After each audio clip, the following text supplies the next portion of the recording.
In this lesson, 4.2.310 on cellular respiration, by the end of this lesson, you will be able to give an overview of glycolysis and explain why glycolysis probably evolved before the other stages of aerobic respiration. The first stage of cellular respiration is glycolysis. It takes place in the cytosol of the cytoplasm. So in the cytoplasm of a cell, the cytosol is the watery part, whereas the other components of the cytoplasm are the organelles. So this happens in that watery jelly part. The word glycolysis means glucose splitting, which is exactly what happens in this stage. Enzymes split a molecule of glucose into two molecules of pyruvate, also known as pyruvic acid. This occurs in several steps, as shown in the figure. In glycolysis, glucose, which has 6 carbons, is split into two 3-carbon molecules called pyruvic or pyruvate. So if you take 6, the number 6, and you cut it in half, you get 2 sets of 3. Well, that's what happens here. So glucose has 6 carbons, and it gets cut in half into two 3-carbon molecules they're called pyruvate. Now, this process breaks carbon-carbon bonds, which releases energy, and that energy is transferred to ATP, or is used to make ATP molecules. So how many ATP molecules are made during this stage of cellular respiration?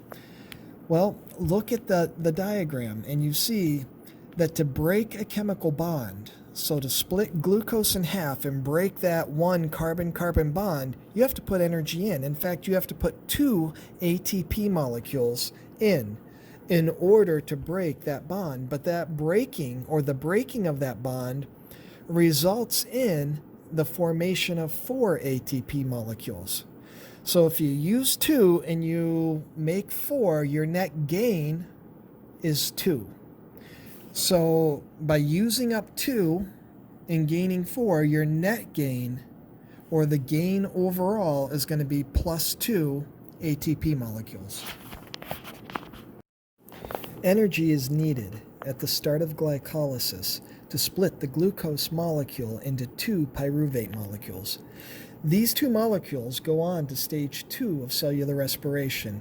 The energy to split glucose is provided by 2 molecules of ATP.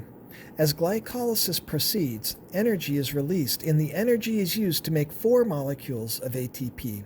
As a result, there's a net gain of 2 ATP molecules during glycolysis.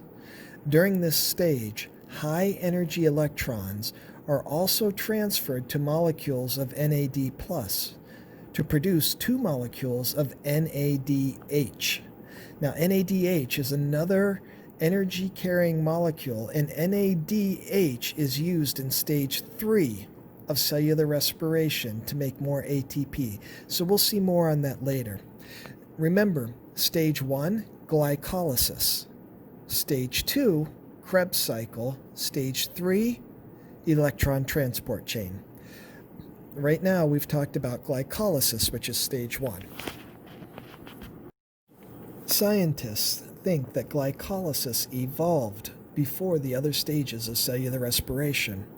This is because the other stages need oxygen, whereas glycolysis does not. And there was no oxygen in the Earth's atmosphere when life first evolved, about 3.5 to 4 billion years ago. Cellular respiration that proceeds without oxygen is called anaerobic respiration.